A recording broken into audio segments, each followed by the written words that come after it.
$1 के अमरीकी नोट की पुष्ट पर 7 मकामात ऐसे हैं जहां 13 का इजहार किया गया है।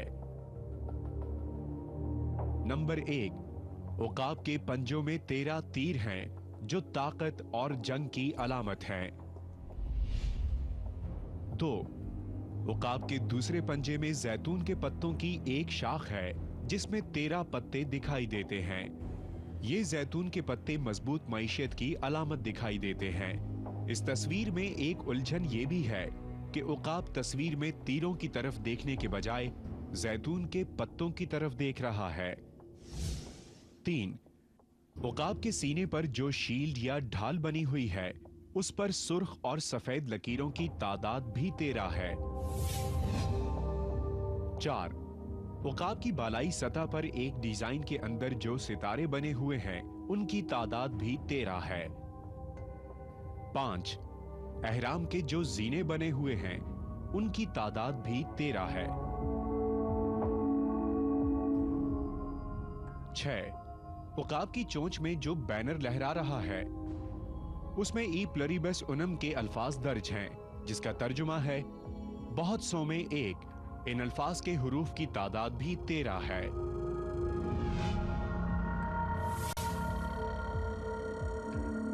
7, एहराम की तस्वीर के बालाई रुख पर दाएं और बाएं लिखा हुआ है एनुइट सेप्टिस, जिसका तर्जुमा किया जाता है आगाज को अमल अंगेजी बख्शना, या हमारी मैशियत कामयाब होगी, या वो खुदा हमारा साथ देगा।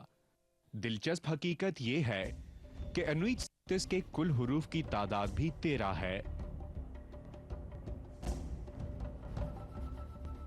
यहां दिलो दिमाग में 13 का हिंसा गर्दिश करता चला जाता है, जिसे यूरोप में नहुसत की अलामत समझा जाता है।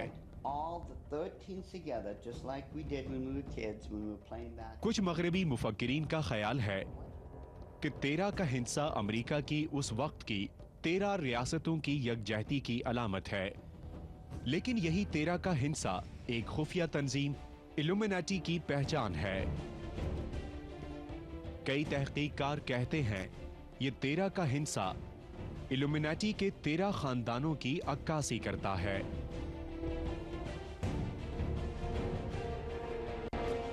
आप अमेरिका का डॉलर उठा के देखिए, उस पर मुख्तलिफ, यानी उसके अंदर जो मुख्तलिफ किस्म के उन्होंने जो अपना ईगल बनाया हुआ है, उसके पर हैं, मुख्तलिफ तीर के हाथ में, ये पूरा एक सिंबोलॉजी है, पूरी एक लैंग्वेज है इसकी। और ये चूंकि मेसन्स हैं, मास्टर मेसन्स हैं, arts and craft and designing और कंस्ट्रक्शन और आर्किटेक्चर इसमें मास्टर पीसेस हैं, तो ये सील जो इन्होंने डिजाइन की है इसमें कोई बात इन्होंने बेमानी नहीं रखी। हर बात, हर निशान जो इसमें है, इनके किसी न किसी मजहबी अकीदे या अपने जादुई रिचुअल या अपने कोई खास इबादत या किसी न किसी अपने इनके नाउजुबिल्लाह खुदा की तरफ इशारा करता है। और ग्रेट सील बजात खुद पूरी की पूरी एक शैतानी अलामत है जिसको ये अमेरिका के डॉलर पर डालकर अपनी ताकत का इजहार करते हैं।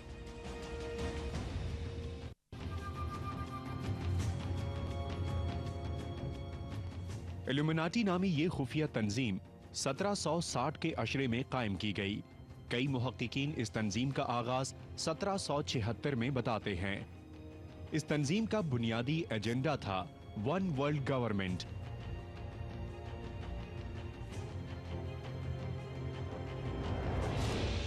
इस तंजीम का बानी था एडम विशाट, जो कभी एक कैथोलिक पादरी था, लेकिन इंसान दुश्मन नजरियात की बुनियाद पर उसे चर्च से निकाल दिया गया। बाद में उसने इंटरनेशनल बैंकर्स की सरपरस्ती में यह तंजीम कायम की। एडम वेशार्ट ने नाम निहाद रोशन ख्याली का नारा लगाया और दुनिया के 13 अमीर तरीन और ताकतवर तरीन खानदानों के सरबराहों को अपने साथ शामिल कर लिया।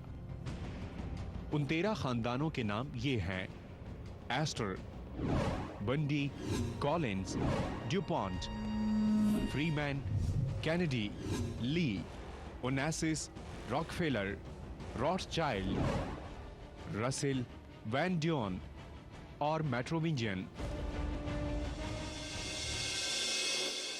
तारीख में तो इल्यूमिनाती के बारे में ये कहा जाता है कि जी ये 1776 यकुम मई को जर्मनी के पास वजूद में आई, लेकिन ये बात सही नहीं है। वो इल्यूमिनाती एक दूसरी तंजीम थी जो शायद अपनी तश्कील के 7-8 बरसों में उसको ख़त्म कर दिया गया था।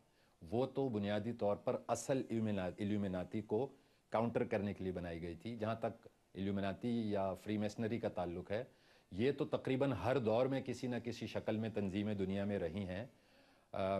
यहाँ तक कि कदीम दौर में भी ये पाई जाती थी। इनके नाम अलग हुआ करते थे, लेकिन इल्यूमिनाती पिछले काफ़ी सालों से, कई हज़ार सालों से इस दुनिया में एक्टिव रही है। और इनके क़याम का मकसद, इनके लोगोज़, इनके सिंबल्स यही हैं कि सारी दुनिया पर एक वन वर्ल्ड गवर्नमेंट ऑर्डर कायम कर दिया जाए। बुनियादी तौर पर तो इनकी तंजीम के मकासद यही बताए जाते हैं कि आप फ्रेटर्निटी की तरफ जाएं, इक्वालिटी की तरफ जाएं और लिबर्टी की तरफ जाएं। यानी हर शख्स आज़ाद है, हर शख्स बराबर है, तबक़ाती निज़ाम दुनिया से ख़त्म कर दिया जाए और सारी दुनिया के ऊपर एक ग़ुलामाना तसव्वुर जो हर दौर में किसी न किसी शक्ल में रहा है, वो मुस्तकिल तौर पर आ जाए। सारी दुनिया की हुकूमतें, सारी दुनिया की दौलत, सारी दुनिया की मईशत बज़ाहिर किसी भी मुल्कों के हाथ में हो, लेकिन दर हकीकत वो इन तंजीमों का जो मकसद है उसके हाथ में रहे और ये सारी दुनिया को अपनी मर्ज़ी से चलाएं। तो 200 या 250 400 साल पुरानी बात नहीं है ये हर दौर में किसी न किसी शक्ल में रही हैं। और चूँकि ज़ाहिर है ये काम बहुत स्पेशल पावर्स के बगैर इतनी जल्दी तरक्की कर नहीं सकता, इसलिए इन्होंने हर दौर में ब्लैक मैजिक और अकल्ट का सहारा लिया है। अहराम के सबसे ज़ेरी जीने पर रोमन में जो हिंसे लिखे हैं उन्हें अंग्रेजी में तब्दील किया जाए तो 1776 बनता है। 1776 में ही ये इल्यूमिनाटी तंजीम दुनिया के मंजरनामे पर उभर कर सामने आई। मुख्तलिफ मकातिब फिक्र के माहिरीन कहते हैं कि इल्यूमिनाटी बुनियादी तौर पर ममालिक की सदारत, मईशियत और गवर्नमेंट पर कब्जा करती है और दुनिया की कई जोग्राफियाई तब्दीलियों के पीछे भी इसी तंजीम का हाथ है।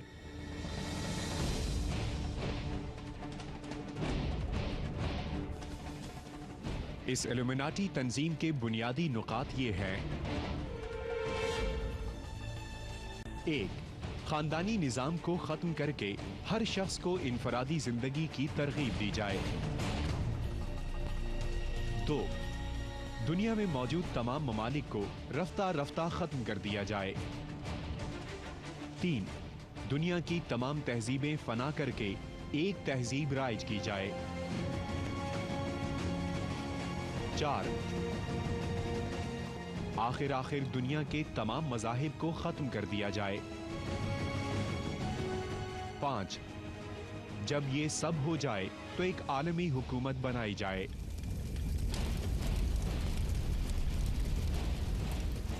अगर इन तमाम बातों पर यकीन कर लिया जाए तो क्या 1760 से आज तक की सूरत हाल में क्या ये सब नहीं हो रहा?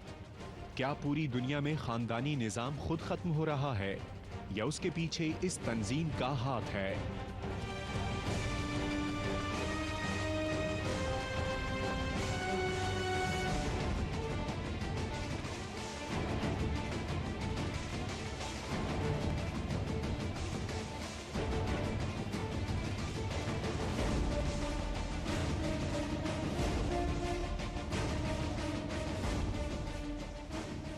हर शख्स कंप्यूटर, मोबाइल, टीवी और दीगर आसाइश के बाद तन्हा हो रहा है या नहीं?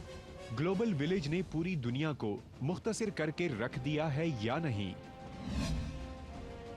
बड़े बड़े ममालिक छोटे छोटे टुकड़ों में तकसीम हो रहे हैं या नहीं?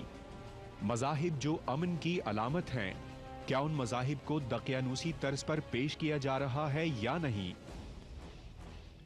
यहां दिमाग के खुलियों में सवालात की बरसात हो जाती है कि ये सब कुछ महज इत्तेफाक है या दुनिया पर कब्जा करने की कोई आलमी साजिश 2 सदियों से जारी और सारी है।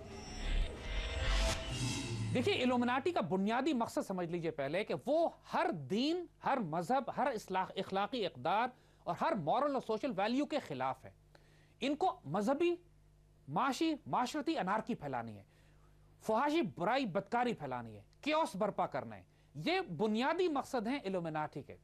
और जब तक ये मुल्कों को तोड़कर छोटा छोटा ना करें, घरों को तोड़कर तबाह बर्बाद ना करें, जब तक माशरी अखलाक को तबाह बर्बाद ना करें, औरतों की बेहुरमती ना करें, मर्दों को आवारा और बेआबरू ना करें, जब तक कि उनको मर्दों की मईशत इस तरह तबाह ना करें। अल्लामा इकबाल ने जब इस तहजीब को, ये पूरा खेल, ये जो तहजीब बना रही थी, इकबाल ने इस तहजीब को अच्छी तरह समझ के ये बात कही थी कि मैं तुमको ये जो तहजीब, जो मगरिब ने, यहूदियों ने, इल्यूमिनाटी ने जो तहजीब बनाई है, उसका अंजाम ये होगा कि औरत की गोद में औलाद नहीं होगी और मर्द के पास नौकरी नहीं होगी, औरत तही आगोश होगी और मर्द बेकार होंगे। यानी ये तहजीब बुनियादी तौर पर इल्यूमिनाटी का मकसद यही है। मगर पूरी दुनिया में ये जो तहजीब कायम कर रहे हैं, आज आप देख लीजिए मगरबी माशरे का हाल इन्होंने क्या कर दिया है। फैमिली लाइफ तबाह हो गई है, सोशल लाइफ तबाह हो चुकी है। उन लोगों के पास सिवाय बुराई, बदकारी, फहाशी के और कुछ बचा ही नहीं है। बच्चे माँ बाप की शक्लें नहीं देखते, जवान होने से पहले बेआबरू हो चुके होते हैं, जवान हो गए माँ बाप को घर से बाहर निकाल देते हैं। पूरे मगरबी माशरे का ये हाल कर चुके हैं और यही मुसलमान माशरों में ये करना चाहते हैं। मीडिया इनका सबसे ताकतवर हथियार है और मीडिया के जरिए डिसइंफॉर्मेशन, झूठ, प्रोपेगेंडा, लाइज, फहाशी, बुराई, बदकारी, फैमिली और सोशल इक़दार को तबाह करना इनकी बुनियादी बुनियादी इनकी कोशिशें हैं। और अगर आप मॉडर्न फिल्में भी देखें जिसके अंदर ये जादूगरी को, सहर को, यानी लॉर्ड ऑफ द रिंग हो, चाहे उसके बाद हैरी पॉटर हो, वो तमाम फिल्में जो बच्चों में हमारे इन्होंने सरायत कर दी हैं, उन तमाम, और एलियंस की और जादू और अजीब अजीब मखलूक की और ऐसे ऐसे आने वाले दौर की तबाहियों की जो जदीद दौर में फिल्में ये निकाल रहे हैं, उन किसी फिल्म में भी अल्लाह, रसूल, कुरान, दीन, इखलाकी किरदार, मॉरल वैल्यूज का कोई जिक्र नहीं होता।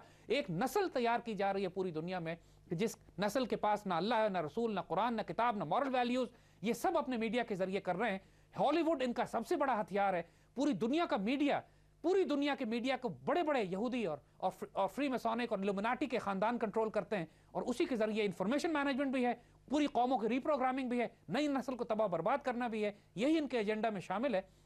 और आज के दौर में दज्जाल का सबसे बड़ा हथियार यही इनका satellite communication, media, telecom, internet और ये तमाम वो सहूलतें हैं, ये तमाम वो निज़ाम है जिसके जरिए इन्होंने अपना जाला बुन के पूरी दुनिया को एक अपनी कड़ी गिरफ्त में लिया हुआ है। यही है वो दज्जाल की वो आंख जिसके जरिए वो पूरी दुनिया को देखते रहने के ख्वाब को पूरा करने की कोशिश कर रहे हैं।